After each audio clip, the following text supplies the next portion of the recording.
Hey guys, tonight we spin a tale so soft, so silken, and so weirdly judgmental that it might just lull you straight into dreamland.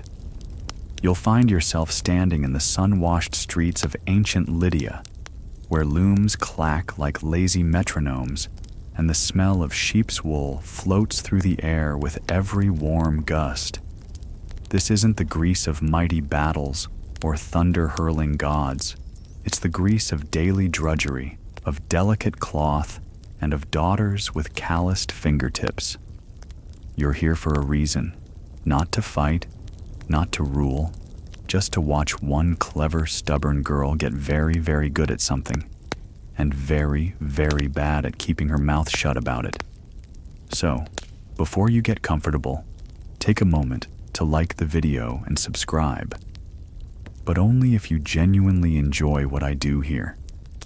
And hey, tell me where you're listening from and what time it is there. I love seeing how far these sleepy stories travel. Now, dim the lights, maybe turn on a fan for that soft background hum, and let's ease into tonight's journey together. You trudge down a dusty street.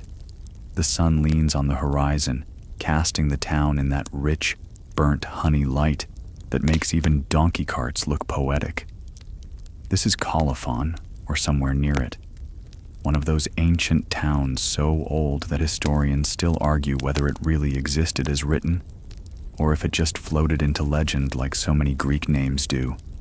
At every corner, someone is weaving. Mothers, daughters, aunts, and grandmothers. Thread in, thread out. The sound of wooden looms clicking and thunking like a forest of metronomes. And in the middle of this everyday rhythm sits one girl, already making waves. Her name is Arachne. You won't forget it. She's barely 15. Slender as a spindle. Her hair's a mess of dark curls pinned back with what might be, yes, definitely, a sliver of broken loom. And her hands, they move so fast they blur, like they're on their own mission. While most weavers grunt and squint and shake out sore wrists, Arachne glides, effortless. Annoying if you're one of the older women watching from behind a basket of wool, chewing your lip and muttering about respect. See, Arachne doesn't just weave. She brags, constantly. They say Athena invented weaving, she snorts, feeding crimson thread through her shuttle. If she did, I've long surpassed her. Now, this is not a smart thing to say in ancient Greece. Boasting that you're better than a god is like saying you're smarter than the internet. Nobody likes it. Nobody believes you. But everyone is now watching you, just in case you crash and burn. Still, Arachne's got fans. Young women huddle around her loom, just to see the next scene she'll stitch. Not just patterns or geometric loops, mind you. No. She embroiders stories, detailed, gossipy, glorious ones, scenes of gods and mortals, but always with a twist. Zeus sneaking off in some dumb disguise, Poseidon throwing tantrums, Dionysus passed out in a vineyard. You can practically hear the giggles as the image takes form in thread. And here's the historical fact that ties it all together. In many Greek households, weaving wasn't just craft. It was communication. Women weren't allowed to tell stories in the public square, but they could weave them. Patterns became gossip. Borders were loaded with hints. It was essentially subtweeting with a loom. But Arachne goes further. She's not hinting. She's mocking. Boldly, and people notice. An older woman, probably the local wool merchant's wife, clutches her chest dramatically when she sees Arachne's newest tapestry, a scene of Apollo getting a bad haircut from a mortal barber. That girl, she mutters, is inviting disaster. And maybe she is, because one thing ancient myths love more than irony is punishment. And when you start mocking divine beings who can hear everything, you'd better hope you have a backup plan. Not that Arachne cares. She just shrugs and says, if the gods don't like what I weave, maybe they should do better in their stories. That's bold. That's spicy. That's also incredibly naive. There's a fringe theory among classical scholars that Arachne might represent more than just a myth, maybe a memory of older goddess worship being overwritten by Olympian dominance, a weaver goddess supplanted by Athena. But historians still argue whether Arachne was ever based on a real priestess, or if she was just stitched together, pun fully intended, from scraps of regional legends. Whatever the case, here's what's true in your timeline. As you shift your weight in those sandals and eye the dusty market square, Arachne's words are spreading, like a dropped stitch that tangles every row below. She's not just talking, she's performing, a loom-side influencer of the ancient world. And somewhere, far above, a goddess is listening. So rest easy tonight, knowing this story isn't about war or conquest, but about art, arrogance, and a teenage girl threading herself straight into myth. Hey guys, tonight we're going back, way back, to a time when gods walked among mortals, when weaving wasn't just a chore but a sacred art form, and when upsetting the wrong deity could land you with 8 legs and a sudden craving for flies. You stand at the edge of a sleepy coastal town in ancient Greece, the sun low, casting long, golden fingers across olive groves and whitewashed homes. The air smells like crushed thyme and fresh wool. You're in a world that moves slowly, rhythmically, like the steady clack of a loom. This is Colophon, a small town where your journey begins, and where a certain young woman named Arachne is starting to ruffle divine feathers. Arachne, for now, is just a humble weaver. Nothing flashy, just the daughter of a dyer who works with deep purples and sea blues. But already, people are whispering about her tapestries. You hear it in the market. She weaves like the gods. Better than the gods, even. That sort of talk. You already know this isn't going to end quietly. Greek society values weaving. It's a woman's craft, a sign of virtue and piety. But it's also a medium of storytelling. Weaving is how myths are recorded, how glories are celebrated. In Athens, there's a whole festival where tapestries of Athena are paraded through the streets. Weaving here is sacred, which makes it all the more dangerous when Arachne starts using her loom to question the gods. One day, she weaves a scene not of praise, but of divine cruelty.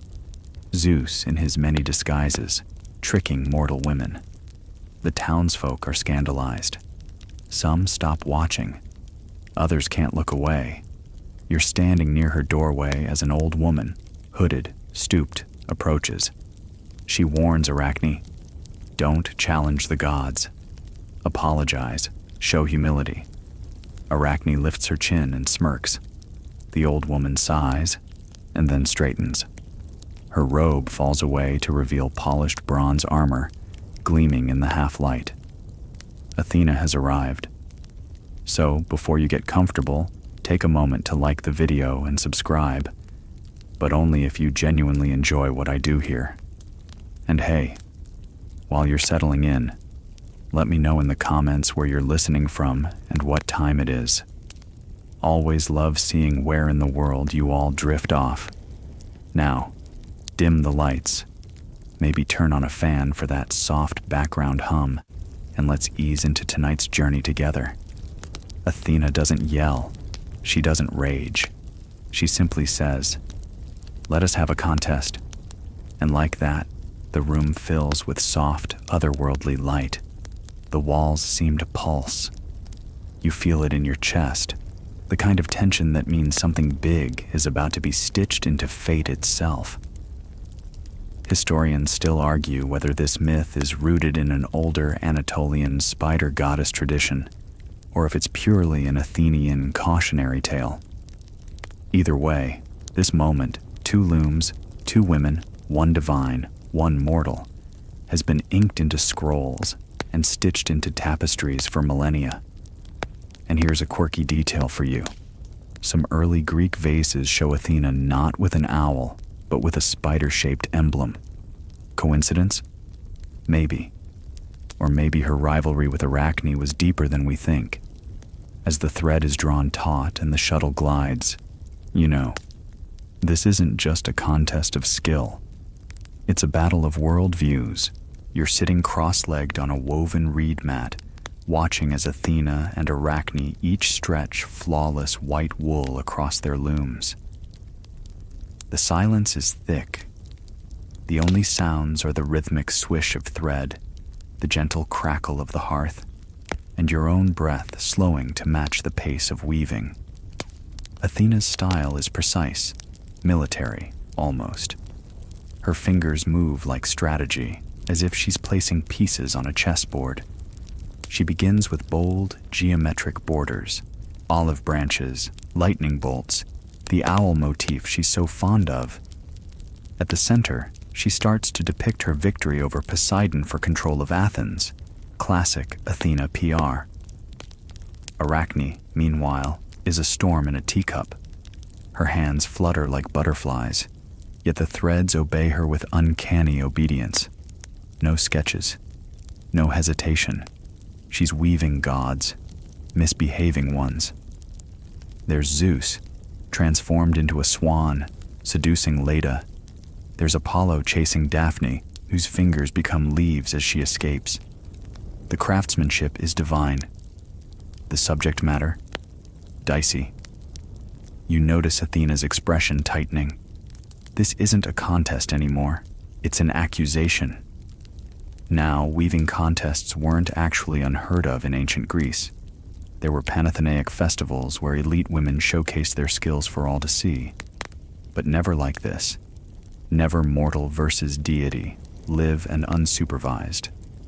The fringes of Arachne's tapestry start curling with heat, though the room is cool. She's not just challenging authority, she's mocking it. Her corners depict minor gods turning mortals into trees, animals, and worse, for petty slights. If her point is that the gods are bullies, it's coming across loud and clear. Historians still argue whether this moment represents a feminist allegory, a mortal woman daring to expose the hypocrisies of divine power, or a warning against hubris. Maybe both. You reach out and touch a nearby strand of wool. It hums, like electricity. This is more than myth. This is myth under pressure. And here's a peculiar tidbit. In some versions of the story, Arachne's loom catches fire when she finishes, not because of divine anger, but because the truth she weaves burns too brightly to exist. Athena stands. Her tapestry is immaculate, regal, predictable. Arachne's is revolutionary. You hold your breath. Athena stares at the finished tapestry, her face unreadable. For a long moment, there's silence. You glance between the two works. One glorifies the gods, their power, their wisdom, their victories. The other dares to speak truth.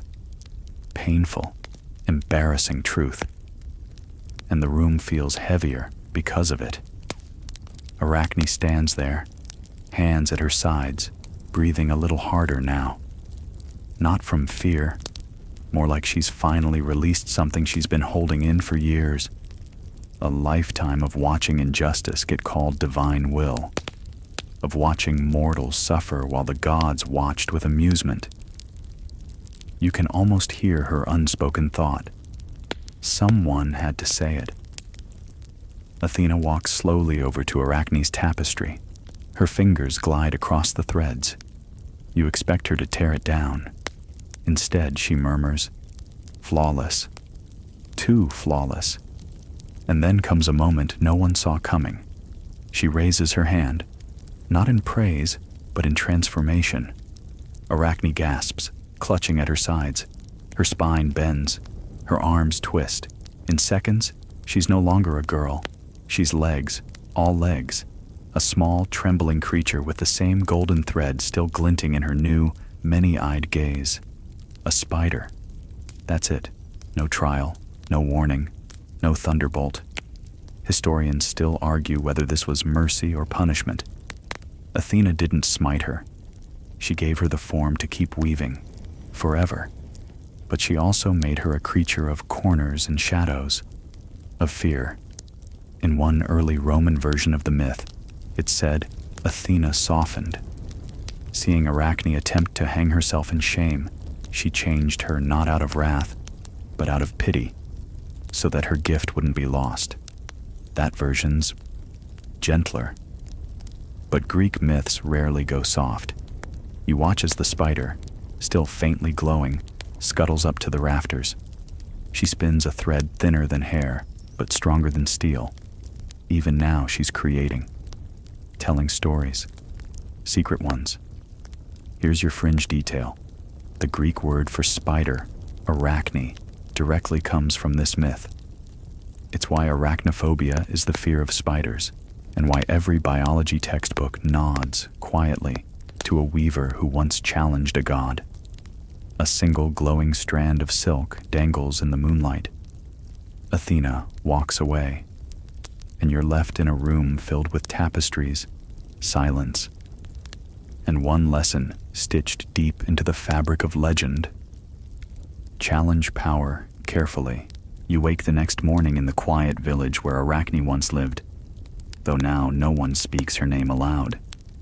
People whisper, gesture skyward, and turn away if you ask too much. The story has traveled, warped and softened by retelling, but the warning remains.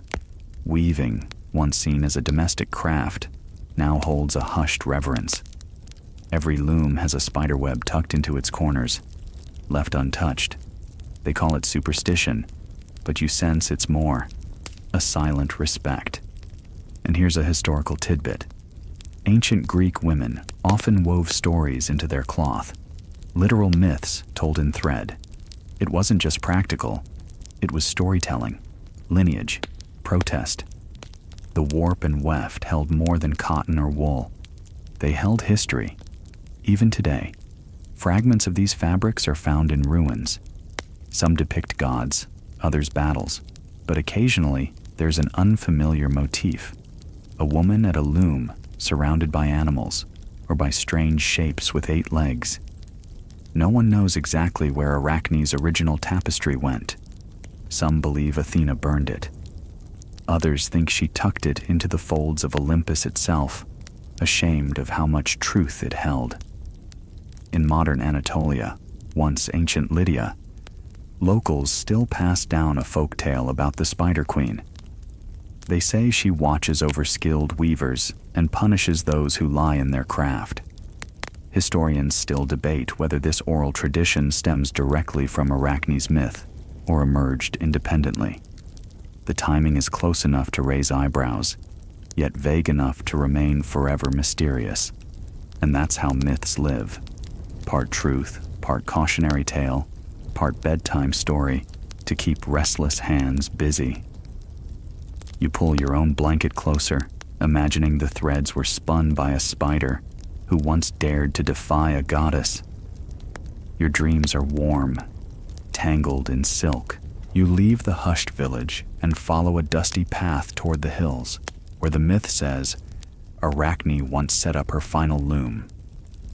The air is dry, the wind gentle, and somewhere in the distance, a cicada chirps, rhythmic, almost like a shuttle tapping cloth.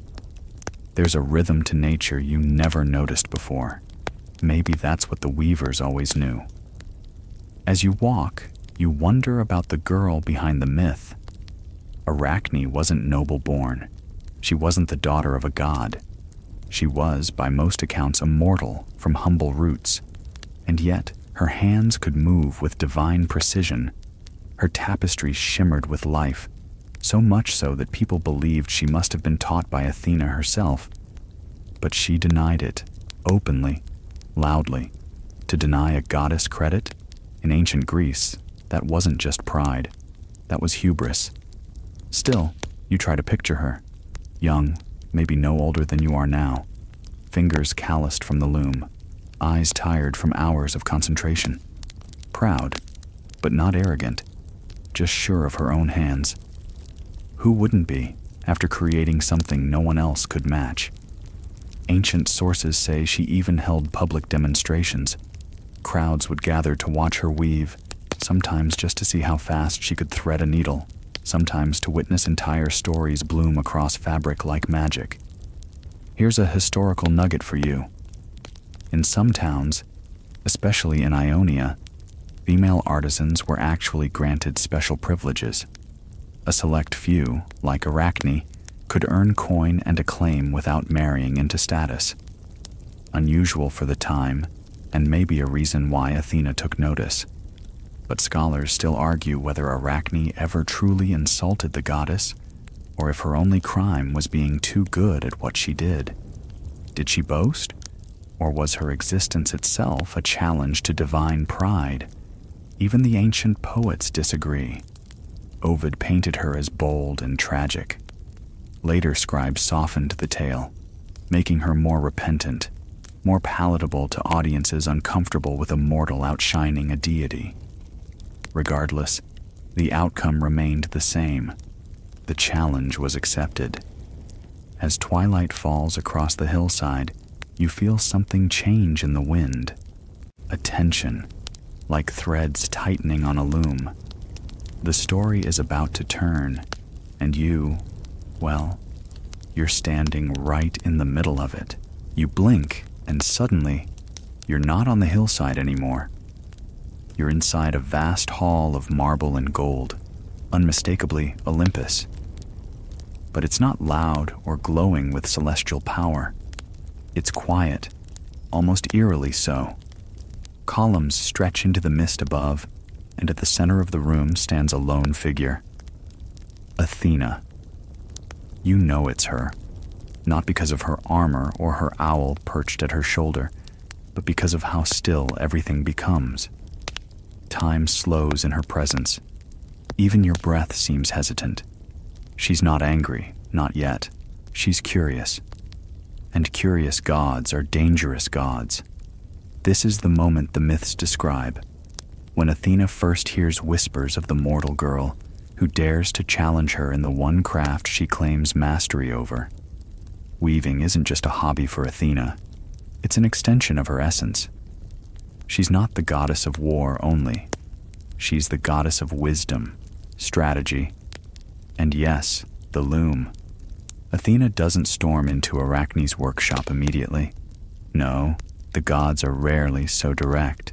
She disguises herself first, an old woman, bent and wrinkled, a cautionary mask. She visits Arachne quietly, offering the girl a chance to back down, a soft out. But Arachne, bold and sure, refuses. "I'm better," she says. "Let her come." And so she does. Now the contest begins. 2 looms, 2 women, 1 divine, 1 mortal, both silent, except for the tap of shuttles, the pull of warp and weft, the hush of onlookers holding their breath. Here's a curious tidbit. Weaving competitions were real events in some ancient festivals. At the Panathenaic Games, women would weave the sacred peplos, a robe, for Athena herself. To win such a contest was to gain not just praise, but a kind of immortality. But this match is different. It's not a festival, it's a reckoning. Athena weaves her tapestry first, predictable, but glorious. Gods in triumph, humans in submission, a world in order, crowned by Olympus. Arachne's turn. She weaves scandal, the dark side of the gods. Zeus transforming into a bull to steal Europa, Apollo chasing Daphne, Poseidon's fury. Athena watches each thread with growing frost in her stare. Historians still debate whether this moment, Arachne's choice to depict divine misdeeds, was meant as rebellion, satire, or simple truth-telling. Was it art? Was it blasphemy? But one thing is clear.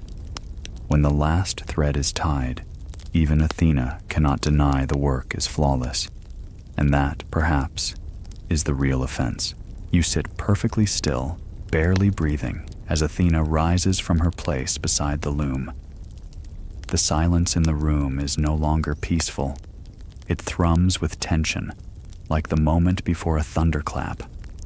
Even the owl on her shoulder shuffles uncomfortably, feathers ruffled. Athena doesn't yell. That would be too human. Instead, she steps forward and inspects Arachne's tapestry with narrowed eyes. Her fingers trace the delicate threads, the masterful lines, the impossible precision. The scenes, so vivid, so scandalous, sting more because they are true. The room seems to tighten, and then, without warning, the goddess tears it down. Arachne flinches, just once, not in fear, but in loss. That tapestry was her life's work, and it's in pieces now, like leaves in a storm. Athena speaks at last, not to praise, but to punish, not for poor craftsmanship, but for daring to show the gods as flawed. The irony, she destroys the work precisely because it was perfect. You're not sure whether Athena is angrier at the insult or at the mirror Arachne held up to her face. Here's a strange historical footnote. In some early Greek accounts, divine punishment often came not for sin, but for hubris, excessive pride. Mortals were expected to know their place, and Arachne, in all her brilliance, forgot that rule. In some versions of the myth, Arachne, crushed by the goddess's wrath and the ruin of her tapestry, takes a rope and prepares to end her life. It's a grim moment, and one ancient storyteller's told with a kind of tragic finality. But Athena intervenes again, not with mercy, but transformation. You want to weave forever? The goddess says, then so you shall. And Arachne's body changes, her limbs thin, her fingers stretch, her skin darkens. Before your eyes, the girl becomes the first spider. Historians still argue whether this part of the myth reflects a moral lesson, an etymological explanation Arachne means spider in Greek, or simply a chilling end to a cautionary tale. The loom clatters to the floor, abandoned, and Arachne scuttles away, no longer human, no longer able to boast, but eternally weaving. You glance up. There's a spider in the corner of your ceiling, quietly threading its silk web, spinning the same patterns, the same stories. Maybe she's still watching. As you drift deeper into sleep, your mind wanders back to the silent moments of Athena's transformation of Arachne. The goddess's cold justice seems to echo in the stillness of the night. You imagine Arachne, now a spider, weaving her intricate webs in the shadows, forever caught in the cycle of her own defiance. But Athena's punishment was not merely for the mortal's hubris. It was a reminder of the power the gods held, and how fleeting human ambition could be when placed against divine might. As you lie there, the darkness surrounding you feels strangely comforting. The air is thick with the weight of history, with the knowledge that, while gods may rule over lives and fates, their stories, too, are fragile. Myths have a way of slipping through the cracks of time, adapting, evolving, becoming something unrecognizable, yet still holding that ancient core of truth. The Greeks themselves were keenly aware of how their gods were both divine and flawed, eternally present in the world, but never beyond reproach. Athena, the goddess of wisdom and strategy, was just as capable of petty jealousy as any of her fellow Olympians. Her relationship with Arachne was not one of pure righteousness, but rather a mirror to the complexities of the human condition. And the weaver? The eternal weaver. Her punishment was to spin endlessly as a spider. What seemed like an end was, in fact, a perpetual continuation. Arachne's story continues even today, carried through the generations in folklore and legends. In Anatolia, where the myth took root, many still claim that when a spider spins its web, it's not just creating silk, It's weaving a bit of Arachne's spirit back into the world, eternally challenging the gods. There's something quietly poetic about that. Arachne never asked for fame or power. She only wished to be seen, to share her art with the world. But in her struggle against the divine, she became immortal. In your dreams, the threads of her loom seem to wrap around you, pulling you deeper into the quiet, delicate dance of life and myth. You imagine the soft hiss of silk as it unfurls, the weightless beauty of Arachne's endless art.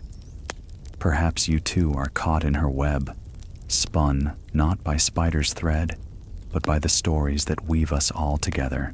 As your dreams drift in and out, the world of gods and mortals becomes blurred. In the quiet of the night, you begin to wonder, if Arachne had been born in another time, would she have been remembered differently? Could she have been an artist celebrated in her own right, without a goddess's judgment looming over her? Perhaps it's the way that history, much like the webs Arachne once spun, can sometimes catch even the most fleeting of moments and immortalize them. Yet the threads are delicate, prone to breaking, unraveling, or being forgotten altogether. If you're not careful, the truth gets tangled, like a weave left too long without attention. One of the most curious aspects of this story is not just Arachne's punishment, but how her myth has survived. The ancient Greeks had a peculiar relationship with memory. They believed that everything lived through stories. The gods, their flaws, their victories, their conflicts, all of it was written down or sung, preserved through the generations. However, Arachne's tale doesn't quite follow the same trajectory. It wasn't written on stone tablets or etched into grand temples. It was passed down by whispers, by the delicate stitch of oral tradition, like the weaving of a cloth. And, in a way, that's where her power lies. Not in the grand temples of Athena, but in the quiet corners of a weaver's loom, in the webs that still catch the light of the modern world. Even today, the myth holds a quiet reverence, a reflection on the balance between humility and defiance. It's the tale of a woman who challenged a goddess and, in the process, became something more than human. She became a symbol, not of hubris, but of persistence. Arachne's persistence became her immortality. Through the threads she wove, she found a way to survive the wrath of the gods. And as the night wears on, your mind dances with those threads, weaving your own dreams in the soft, gentle rhythm of a myth that will never die. You awaken, the first light of dawn creeping into your room, its soft glow bringing you back to the present.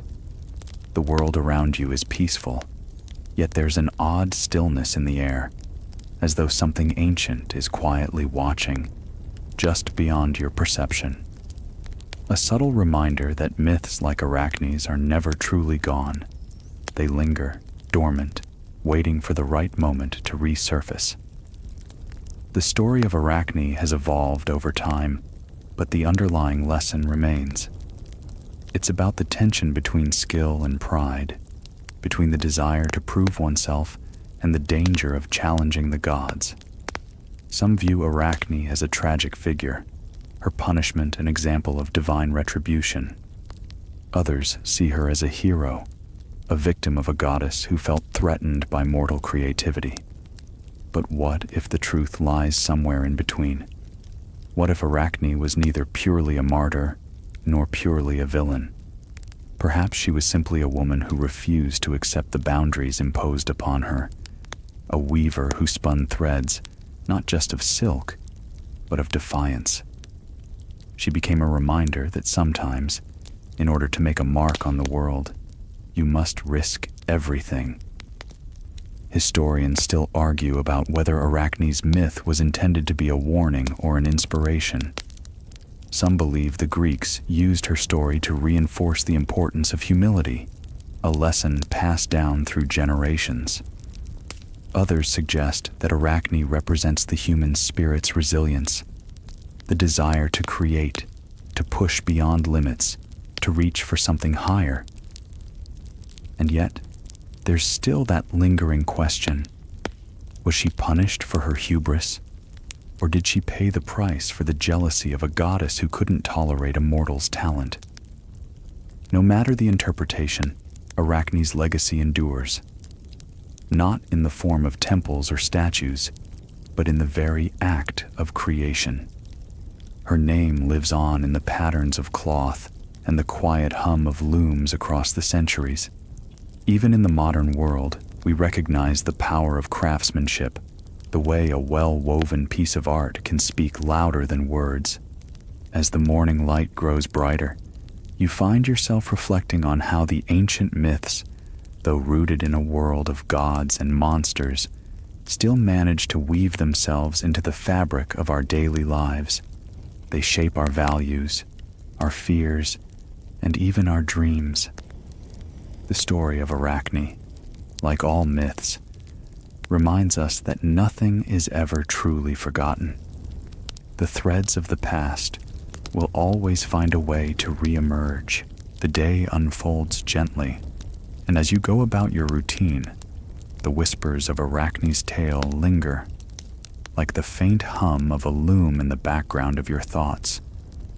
Everywhere you look, there are reminders of the power of creation, the careful precision of a stitch, the beauty of a well-told story, the elegance of a woven thread.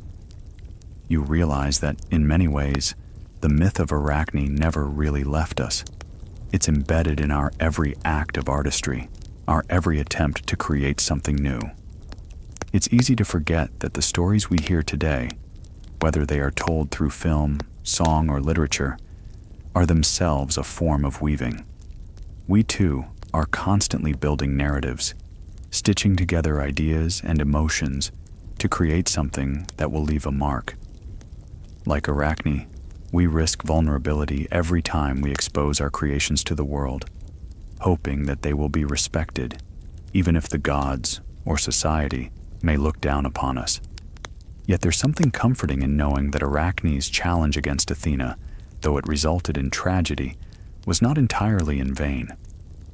It's said that Arachne's tapestry was so intricate, so full of life and color, that even the gods who observed it were momentarily humbled by her talent.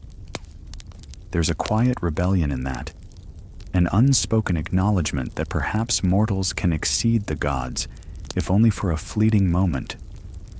And so, the myth continues to echo, even in the modern world. Artists, writers, and creators of all kinds face their own versions of Arachne's challenge. They pour their souls into their work, hoping it will be seen, heard, or appreciated, while simultaneously grappling with the fear that their creations might be judged too harshly, or worse, ignored entirely. This is where the true power of the myth lies, in the quiet rebellion of creation. It reminds us that there is always something sacred in the act of making. Whether it's a painting, a song, or a simple piece of cloth, the process of creation is an intimate act of defiance against the limits imposed by others and even against the gods themselves. Like Arachne, every creator risks losing everything in order to create something that might stand the test of time. As night falls again, you find yourself drifting into a peaceful slumber, the image of a weaver, her loom clicking softly in the distance, spinning a thread between worlds. You feel the warmth of the blanket around you, the same thread of defiance and creation winding its way through the fabric of your own dreams. You wake to a soft, golden light streaming through the window, signaling the start of another day. The image of Arachne's loom is still fresh in your mind, the rhythmic pulse of the threads intertwining with your own thoughts. You wonder how much of the myth is grounded in truth, how much is steeped in the imagination of generations past. After all, every myth has a kernel of reality, something from which the tale sprouted and grew over time, fed by the soil of culture and human experience. There's a peculiar thing about myths. They don't always follow the rules of history. They don't have to be fully grounded in fact to make an impact. The story of Arachne, for instance, doesn't necessarily require historical verification to resonate. What matters most is the lesson it imparts, the tension between creativity and power, between the individual and the divine. It's a reminder that sometimes the very act of creation is a challenge to the status quo, a declaration of independence from the established order. As you walk through the streets of your town, you notice something curious. The artisans at their shops, the potters shaping their clay, the painters applying brush to canvas, they all seem to be working with a kind of quiet determination, as though they too are participating in a long, invisible thread of creative defiance. You can almost hear the click of a loom in the distance, weaving the same story over and over again. It's fascinating to think that Arachne, despite her downfall, might have inspired countless generations of creators to risk their own reputations, to test the limits of their abilities, and to push back against those who would silence them. Maybe it's this very defiance that allows art, in all its forms, to transcend time. Because art, like Arachne's tapestry, doesn't belong to the present. It belongs to the future.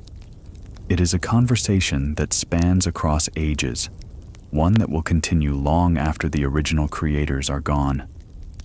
Even in our modern world, we see echoes of Arachne's defiant spirit. It can be found in the work of every artist, every writer, every musician who dares to break away from the expected and try something new. There's a certain sacredness in that act of rebellion, in the refusal to be confined by the rules that others set. In every stroke of a brush or every line of code, there is a little bit of Arachne's spirit, still weaving. As evening draws near, you find yourself once again in that quiet space between waking and dreaming. The soft click of a loom, the sensation of thread passing through your fingers. It all feels strangely familiar. You smile to yourself, knowing that Arachne's story will continue to live on, not only in the myth, but in the very act of creating, of weaving new threads into the fabric of the world. The night deepens, and the quiet settles around you like a thick blanket. Arachne's story is still with you, echoing in the back of your mind. You can't help but think about how stories, myths, and legends are passed down from one generation to the next. They're woven into the very fabric of our existence, threading together the past and present in ways that are both comforting and unsettling. The deeper you drift into thought, the more you begin to realize that the myth of Arachne is not just about a rivalry between a mortal and a goddess. It's about something much bigger. It's about what happens when a person, fueled by pride or desire, chooses to challenge the limits imposed upon them. In a world where gods and mortals were constantly in conflict, Arachne's decision to weave a tapestry that outshone Athena's wasn't just an artistic expression. It was an act of rebellion. You think about how people still push boundaries today. The need to express one's creativity, to show the world something new, is as strong as ever. People still challenge the expectations of their society, whether it's through art, politics, or simply by living authentically. There's a certain beauty in that kind of rebellion, one that doesn't seek to destroy but to transcend, to create something greater than what's been handed down. Yet Arachne's story also carries a warning, doesn't it? It reminds you that the gods or the forces that be can sometimes respond harshly to those who challenge their authority. But isn't it this very tension, the pull between creation and destruction, that makes the myth so powerful? It mirrors the struggle each artist or creator faces, the desire to push boundaries while understanding the risks involved. In this way, Arachne's fate serves as a paradox. On one hand, she's punished for her arrogance, turned into a spider, forever bound to the loom. On the other hand, she achieves a kind of immortality. Her story lives on in the stories of others, her name whispered in the quiet corners of history. So, perhaps, in a strange way, she triumphed. Not by defeating Athena, but by creating something so powerful, so impactful, that it reverberates through time. As you listen to the soft hum of the world around you, you wonder how many other myths lie hidden, waiting to be rediscovered. The ones that tell of rebellion, of creativity, and of the human spirit's unyielding desire to shape its own destiny. Maybe, like Arachne, they're waiting for someone to hear their thread, their message. And so, with a sense of peaceful reflection, you settle into sleep. The looms click, fading into the background. As you drift deeper into the quiet of the night, the moonlight spills gently through your window as you lie in the stillness. Your mind quiet now, but Arachne's tale lingers. You can almost hear the soft rustling of silk as if the loom is still at work, the delicate threads intertwining in a pattern known only to her. You remember her act of defiance, the strength in her art, and the way it shook the heavens. But now, in the silence, the story feels less like a tale of punishment and more like a tale of endurance. You think about the mythology that surrounds great artists, the way their stories often focus not just on their triumphs, but on their struggles. Arachne's fate wasn't just about Athena's jealousy. It was about the cost of greatness. There's always a price to be paid, isn't there? When you give everything to your craft, when you pour your soul into something, you risk everything. Sometimes the cost is high. Sometimes it's all-consuming. But in the case of Arachne, there was something beautiful in her sacrifice. Her punishment was a transformation, one that turned her into something immortal, a spider forever spinning her webs, a silent witness to the passing of time. In many ways, Arachne's myth reminds you of the balance between creation and destruction, how the act of creating can be both a blessing and a curse. There's something poignant about the idea that in her defiance, she inadvertently became more than just immortal.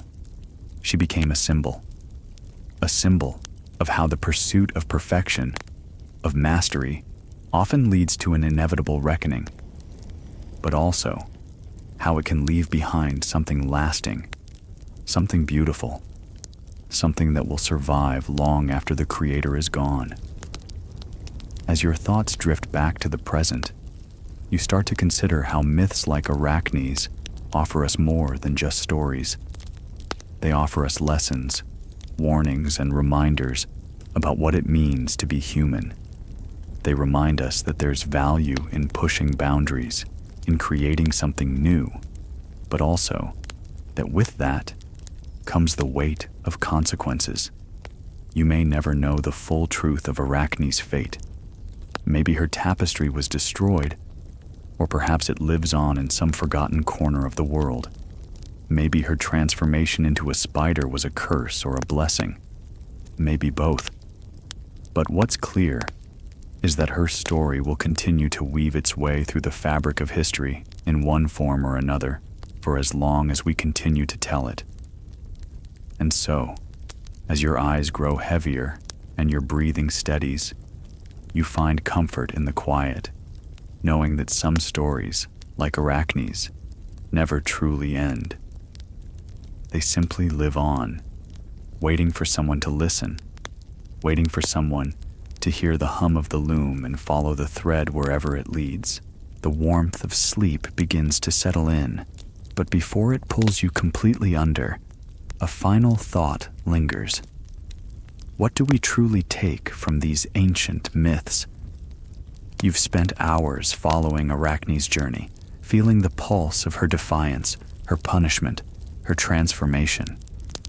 But as the threads of your own dreams begin to weave their way through your mind, you realize there's something else that sticks with you. It's not just Arachne's fall from grace. It's her ability to remain connected to her craft, even in the form of a spider.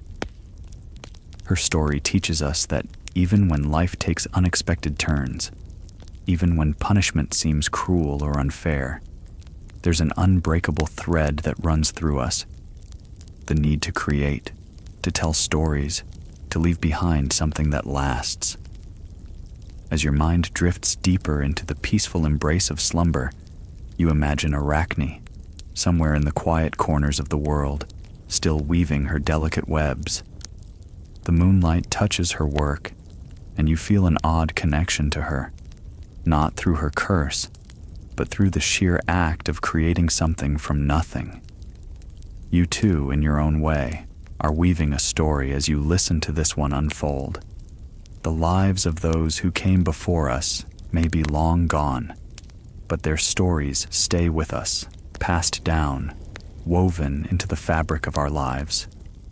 The threads of time may unravel and tangle, but for now, as you drift into sleep, you are reminded that the act of storytelling is a continuous thread, a never-ending loom of history.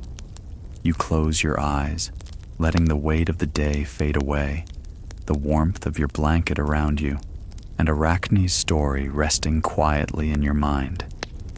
And as your last conscious thought, you smile softly, knowing that, in the end, the art of weaving stories, whether with threads or with words, never really ends. It only changes form, flowing through time and space, finding its way into the hands of those who will listen. End of the story. Sweet dreams.